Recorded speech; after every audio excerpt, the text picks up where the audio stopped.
श्री गणेशाय नमः, श्री सरस्वती नमः, श्री कृष्णाय नमः। देखिए, आज आपको श्रीमद् भागवत महापुराण के 10वें स्कंद का 23वां अध्याय श्रवण कराता हूँ। आप प्रेम से मन लगाकर श्रवण कीजिए। 23वें अध्याय में मांगो हरि यश जन्य विप्रन दीनो नहीं दियो नारी ते धन्य। हे राम हे राम, हे महापराक्रमी, हे कृष्ण, हे दुष्टों के सार करने वाले, अब भूख हमको बहुत सताती हैं, आप इसके शांत करने का उपाय करो। श्री सुखदेव जी बोले कि हे राजन, गोपों ने जब श्री कृष्ण से इस प्रकार की प्रार्थना की, तब देवकी नंदन भगवान ने अपनी भक्तिमती ब्राह्मणों की स्त्रियों के ऊपर प्रसन्न होकर यह कहा, हे सखाओं, वेद के पढ़ने वाले मथुरा वासी ब्राह्मण स्वर्ग की इच्छा करके आंगिरस नाम यज्ञ कर रहे हैं। देवताओं का पूजन जहाँ हो रहा है वहाँ जाओ। हे गोपों, यहाँ उस यज्ञ में जाकर भोजन मांग लाओ, और यदि तुमको भोजन मांगते लज्जा लगती हो तो तुम मेरा और मेरे भाई बलराम का नाम ले लेना कि उनके भेजे हुए हम तुम्हारे पास भोजन मांगने आए हैं। इस प्रकार श्री कृष्ण भगवान की आज्ञा मानकर वे ग्वाल बाल वहाँ जाकर भोजन मांगने लगे और ब्राह्मणों को हाथ जोड़ पृथ्वी में पड़कर दंडवत कर कहा, हे ब्राह्मणों, हमारी बात सुनो। श्री कृष्ण महाराज की कृपा से सदा आपके यहाँ ऐसा ही मंगल होता रहे। हम श्री कृष्ण के आज्ञाकारी हैं और जाति के गोप अहिर हैं। श्री कृष्ण की आज्ञा अनुसार बलदेव जी के भेजे हुए हम आपके पास आए हैं। आप उनको जानते ही होंगे। श्री कृष्ण और बलराम दोनों भाई गायें चराने को आपके निकट ही आए हैं और इस समय उनको भोजन की इच्छा है और अधिक भूखे हैं, इसलिए आपसे भोजन की चाहना करते हैं। हे ब्राह्मणों, हे धर्म के जानने वालों में उत्तम, यदि आपकी श्रद्धा हो तो मांगने वाले कृष्ण बलराम को भोजन दे दीजिए। हे श्रेष्ठ ब्राह्मणों, तुम चुप क्यों हो रहे हो? जो तुम कहो कि हम यह करने वाले दीक्षित हैं, हम यज्ञ करने वाले दीक्षित हैं, उनको हमारा भोजन करना नहीं चाहिए। तो वहाँ यह विचार है कि दीक्षा के आरंभ से लेकर पशु के हिंसन से पहले सूत्रामण यज्ञ से और ठोर दीक्षा वाले के अन्न खाने से कुछ दोष नहीं लगता। सो पशु का हिंसन तुम्हारे यहाँ हो चुका है। सूत्रामण यज्ञ आपके हैं ही नहीं, वह आपके अन्न भोजन में हमको किसी प्रकार का दोष नहीं है। इस प्रकार गोपों ने उनको शास्त्रानुसार समझाया भी, परंतु तो भी वे ब्राह्मण भगवान श्री कृष्णचंद्र की बात को सुनी अनसुनी कर गए, क्योंकि वे ब्राह्मण तो क्षुद्र फल वाले स्वर्ग के जाने की इच्छा कर रहे थे। वह क्लेशकारी कर्म में अपनी मूर्खता से लग रहे थे और अपने आप को बड़ा ज्ञानी और महात्मा जानते थे। देश काल अलग अलग चरु पुरुष आशादिक सामग्री, मंत्र तंत्र ऋत्विज अग्नि देवता यजमान यज्ञ धर्मफल, ये सब कृष्णमय हैं। इंद्रियों से परे साक्षात पर ब्रह्म भगवान श्री कृष्णचंद्र को उन कुत्सित बुद्धि वाले मूर्ख देहाभिमानी देह को ही आत्मा मानने वाले ब्राह्मणों ने ज्ञानवश हो उनको कुछ भी नहीं पहचाना, अतः मनुष्य ही जानकर अवज्ञा की। श्री सुखदेव जी बोले कि हे परंतप, उन ब्राह्मणों ने चुप साध ली, न तो अपने मुख से हाँ की और न ना की। तब गोप निराश होकर लौट आए और श्री कृष्ण बलराम के पास आकर कहा कि भले ब्राह्मणों के पास भेजा, उन्होंने कुछ भी नहीं दिया। देखो, हमारा अपमान भी हुआ और भोजन भी नहीं मिला। अब क्या उपाय करें? भूख के मारे तो प्राण निकले जाते हैं। जगदीश्वर श्री कृष्ण भगवान इस बात को सुनकर हंसे और फिर गोपों से कहा कि कार्य वाले को निराश होना नहीं चाहिए और मांगने वाले को मान कहा, क्योंकि उनका मान तो सदैव ही भंग रहता है। लौकिक रीति दिखाने के लिए फिर श्री कृष्णचंद्र ने गोपों से कहा कि अब तुम फिर जाओ और उन ब्राह्मणों की स्त्रियों से कहो कि कृष्ण बलदेव दोनों भाई गायें चराते चराते यहाँ आ गए हैं और भूखे हैं। वे तुमको मुँह मांगा भोजन देकर तुम्हारा मनोरथ पूर्ण करेंगी, क्योंकि वह शरीर से तो घर में वास करती है, परंतु उनका मन मुझ में ही लगा रहता है। इसी से मुझ में उनका बड़ा प्यार है। श्री कृष्ण की बात सुनकर ग्वाल बाल फिर गए। देखा तो पत्नीशाला में सब ब्राह्मणी श्रृंगार किए बैठी थी। उनके पास जाकर गोपों ने नमस्कार कर अधीनता से यह वचन कहा, हे ब्राह्मण की भार्याओं, तुमको नमस्कार है। तुम हमारी एक बात सुनो। श्री कृष्णचंद्र आपके समीप ही आ गए हैं। उन्होंने हमको तुम्हारे पास भेजा है। ग्वाल बाल और बलदेव को संग लेकर गायें चराते चराते इतनी दूर चले आए और इस समय वे भूखे हैं और उनके मित्र हम भी भूखे हैं। वे कुछ भोजन चाहते हैं, तुम कृपा करके हमको दो। नित्य श्री कृष्णचंद्र के दर्शन की चाहना वाली और कृष्णचंद्र की कथा में तन मन धन लगाने वाली वे ब्राह्मणों की स्त्रियां ब्रजभूषण का आना सुनकर अत्यंत हर्षवती हुई, क्योंकि उनका मन तो पहले ही श्री कृष्णचंद्र के चरणारविंद में लग रहा था। बड़े थालों में सुंदर सुगंध युक्त 4 प्रकार का भोजन, भक्ष्य, भोज्य, लेय, चोष्य, चने, चबेना, रोटी, पूरी, यह भक्ष्य, दाल, भात इत्यादि भोज्य, कड़ी, क्षीर इत्यादि लेय, ऊख, आम, नींबू इत्यादि चोष्य ब्राह्मणों की स्त्रियां अपने मनमोहन प्यारे के लिए भोजन ले लेकर ऐसी धाई जैसे नदियां समुद्र में जाती हैं।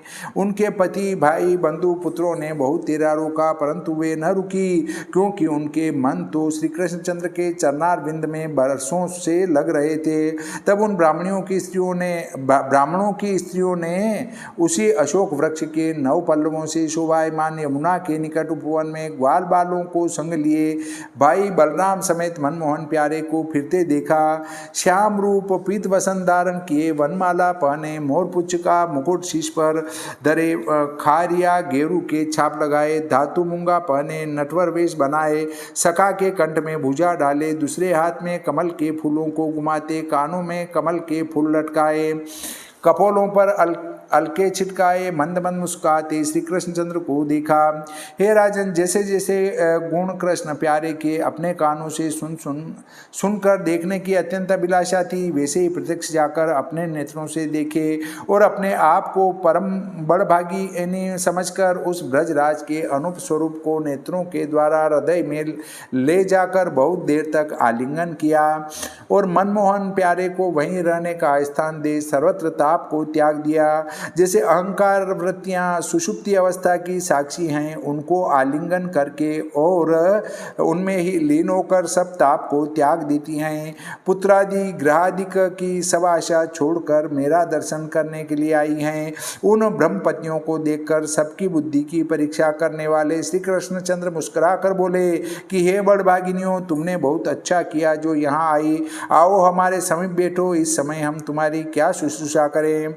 हमारे लिए क्या आज्ञा है। हमारा दर्शन करने के लिए आई हो, तुमको योग्य है। तुम हमको भूखा समझकर इस महानिर्जन वन में भोजन लेकर आई, इससे अधिक और कुछ दया है इसके बदले हम तुम्हें क्या दें। जो इस समय हमारा घर निकट होता तो कुछ पान फूल तुम्हारे आगे धरते। वह हमारा वृंदावन भी यहाँ से बहुत दूर है, हमसे आपकी कुछ भी सेवा न बन पड़ी। इस बात का बड़ा पछतावा है और हमारा मुख नहीं जो आपके प्रेम की और परिश्रम की प्रशंसा कर सके। इस समय हम सब प्रकार से लाचार हैं। अपने स्वार्थ के देखने वाले ज्ञानी पुरुष आत्मा रूपी जो मैं हूँ, वह मुझ में फल की अनिच्छा करके निरंतर यथार्थ साक्षात भक्ति करते हैं, परंतु आत्मा सबसे अधिक प्रिय है। विचार लो, प्राण, बुद्धि, मन, तनु, स्त्री, पुत्र आदि सब वस्तु जिस आत्मा के संबंध से प्रिय लगते हैं, फिर भला इस आत्मा से बढ़कर और कौन सी वस्तु प्रिय हैं। इसलिए हे सुशीलाओं, अब तुम अपनी यज्ञशाला में जाओ। तुम कृतार्थ हो गई, पति तुम्हारे गृहस्थ हैं। जब तक तुम न जाओगी तब तक यज्ञ पूर्ण न होगा, क्योंकि बिना स्त्री के यज्ञ पूरा नहीं होता। इसलिए वे लोग यज्ञ को तुम्हारे साथ ही पूरा करेंगे। हे नाथ, आपको अपने कोमल मुखारविंद से ऐसे कठोर वचन नहीं कहने चाहिए, क्योंकि आपने ही गीता में कहा है, न मैं भक्त प्रणश्यति, अर्थात मेरे भक्तों का नाश नहीं होता, न स पुनरावर्तते, अर्थात मुझ में प्राप्त होकर फिर लौट नहीं आता। यह आपकी ही आज्ञा है, फिर आप प्रतिज्ञा को सत्य क्यों नहीं करते? इधर उधर क्यों देख रहे रहे हो। तुमने अपने चरण से जो तुलसी की माला ठुकरा दी है उसको बड़े आदर सत्कार से सिर पर चढ़ाने के लिए अर्थात आपके चरणारविंद की सेवा करने के लिए आपकी शरण आई हैं। अब सब बंधुजनों को त्याग कर आपके चरण शरण हैं। हे दीन दयालु, हम यही चाहते हैं कि आपके ही चरणारविंद में हमारे देह पड़े रहें। स्वर्गाधिक का सुख भोग हम नहीं चाहती, हमको तो अपना दास भाव ही अच्छा है। द्विज पत्नियों की प्रेम प्रीति भरी मधुर वाणी सुनकर मनहरण प्यारे स्नेह युक्त मनोहर वचन बोले कि तुम निसंदेह अपने घर जाओ। तुम्हारे पति, पिता, तात, माता, भ्राता, पुत्र तुम्हारी कुछ निंदा न करेंगे और संसार में भी कोई मनुष्य तुमको दोष न लगाएगा। देवताओं को साक्षात दिखला कर कहा कि सब देवता और मनुष्यों को मेरा कहना स्वीकार है। इस संसार में शरीर के स्पर्श होने से प्रीति नहीं रहती और अनुराग भी नहीं बढ़ता, इसलिए तुम घर में रहकर मुझ में मन लगाओ तो बहुत शीघ्र मुझको पाओगी। मेरा स्मरण, दर्शन, ध्यान, कीर्तन करने से जैसा भाव मुझ में होता है वैसा समीप रहने से नहीं होता, इसलिए तुमको उचित है कि शीघ्र अपने मक भवन को जाओ। श्री सुखदेव जी बोले कि इस प्रकार जब श्री कृष्ण ने द्विज पत्नियों को समझाया, वे द्विजांगना यज्ञशाला में पहुंची और ब्राह्मणों ने कुछ अपराध उनको न लगाया। निर्दोष समझकर अपनी स्त्रियों के साथ आनंद पूर्वक यज्ञ समाप्त किया। जिस समय सब स्त्रियां श्री कृष्ण के पास भोजन लेकर चली, उस समय एक स्त्री के पति ने अपनी स्त्री को आने से रोक लिया था। उसने जैसा श्री कृष्ण का रूप रंग स्वभाव कानों से सुन रखा था, उसी रूप का ध्यान कर हृदय में आलिंगन करके कर्मों के अधीन हो जो देह था उसको त्याग कर चैतन्य स्वरूप भगवत रूप में लय हो गई।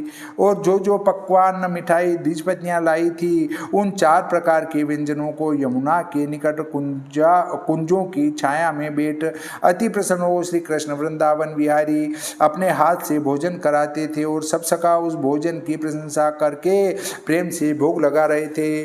जब सखा भोजन कर चुके तो पीछे अपने आप भी भोजन करके ब्राह्मणों की बड़ी सराहना की। इस प्रकार मनुष्य रूप धारण कर लीला करके लोगों के सदृश गोपियों को आनंद देके आप भी उनके साथ रमण करते भये। इसके उपरांत वह ब्राह्मण अपने भोजन न देने के अपराध को स्मरण करके दुख पाते भये, क्योंकि श्री कृष्ण और बलदेव को सामान्य मनुष्य समझ के अन्न नहीं दिया।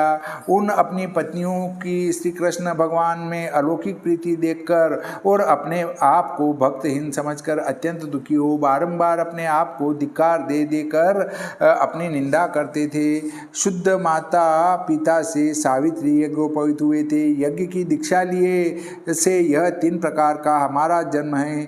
इसको हमारी विद्या को, हमारे कर्म को और हमारी चतुराई को बारंबार धिक्कार हैं। हमारे व्रत करने को धिक्कार हैं, हमारे अनेक शास्त्र के पढ़ने को धिक्कार हैं, हमारे कुल को धिक्कार हैं, क्योंकि हम जगदीश्वर भगवान से विमुख हुए।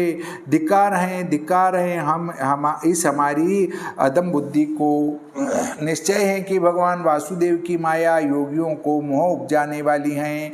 इस माया से मनुष्यों के गुरु ब्राह्मण जो हम हैं स्वार्थ में मोहित हो रहे हैं। हाय अहो, बड़े आश्चर्य की बात है। देखो जगत गुरु श्री कृष्णचंद्र में स्त्रियों की कैसी अलौकिक भक्ति है। देखो जिस भक्ति के ग्रह रूप मृत्यु की फांसियों को काट दिया। विचार तो करो, यह स्त्री जाति कैसी अशुद्ध है। न तो इनके उपवित संस्कार है, न गुरु के समीप वास हैं। देखिए श्रीमद् भागवत में लिखा है कि स्त्रियों के यज्ञोपवीत संस्कार नहीं थे, चाहे वो ब्राह्मण की पत्नियां थी। न तप है, न जप है, न आत्मा का विचार है, न पवित्रता है, न सुकर्म है, तो भी योगेश्वरों के ईश्वर पर पुरुष श्री कृष्ण भगवान में जैसी इन अबलाओं की अचल भक्ति हैं, ऐसी हम स्नान संध्या जप तप करने वालों की भी नहीं। तो धिक्कार है हमारे इस संस्कार और यज्ञ व्यवहार को। हम लोग कुछ भी अपने अर्थ को नहीं पहचानते, घर के व्यवहार में भूल रहे हैं और ऐसे अचेत हैं कि आगे पीछे की कुछ भी सुधि नहीं। महात्माओं को आनंद देने वाले श्री कृष्ण भगवान ने गोपों के वचनों से हमें सचेत किया। हाय तो भी हम मूर्ख न चेते, इसमें किसी का कुछ दोष नहीं। यह सब हमारे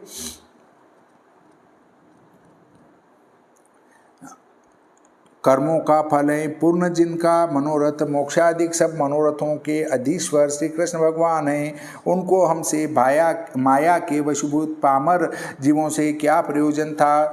केवल भात का मांगना तो ईश्वर का कौतुक था। देखो त्रिभुवनेश्वरी लक्ष्मी ब्रह्मादिक देवता और सब संस्कारों को छोड़कर चरणारविंद के स्पर्श की चाहना करके अपना चंचलपना और दोष दूर करने के लिए जिनका दिन रात भजन करते हैं, उन श्री कृष्ण का मांगना केवल हम लोगों को मोह का उत्पन्न करने वाला है। देश काल अलग अलग चरु पुरोडाशादिक द्रव्य मंत्र तंत्र ऋत्विज अग्नि देवता यजमान यज्ञ धर्म यह सब श्री कृष्ण का रूप हैं। साक्षात श्री कृष्ण भगवान विष्णु योगेश्वरों के ईश्वर ने यदुकुल में आकर जन्म लिया है। यह बात हमने पंडित लोगों के मुख से सुनी थी, परंतु तो भी हम जानबूझकर मूर्ख अज्ञानी हो गए। कोई ब्राह्मण कहने लगे कि अहो हम बड़े धन्य हैं, क्योंकि हमारी ऐसी भक्तिमती स्त्री हुई कि जिनकी भक्ति के प्रभाव से श्री कृष्ण भगवान में हमारी भी दृढ़ भक्ति हुई। अकुंठ बुद्धि जो आप श्री कृष्ण भगवान हैं, आपके लिए बारंबार नमस्कार हैं। जिसकी माया से मोहित बुद्धि हो, हम कर्म मार्ग में भटकते फिरते हैं। संसार की माया से हमारा चित्त मोहित हो रहा है और आपकी महिमा को नहीं जानते। ऐसे जो हम अज्ञानी लोग हैं, हे दीन दयालु हमारा अपराध क्षमा कीजिए। हे श्री कृष्णचंद्र भगवान, हम जो आपके अपराधी ब्राह्मण हैं, अपने अपराध को स्मरण करके हमारी कृष्ण बलदेव दर्शन की इच्छा हुई, परंतु कंस के भय से नहीं जा सके। श्रीमद्भागवते महापुराणे दशम स्कंदे पूर्वार्धे भाषाटी कायां यज्ञ पत्न्योद्धरणं नाम त्रयोविंशो अध्यायः। श्री सरस्वती मैया की जय, श्री गणपति जी महाराज की जय, श्री कृष्णचंद्र भगवान की जय, श्री रामचंद्र भगवान की जय, बजरंग बली की जय।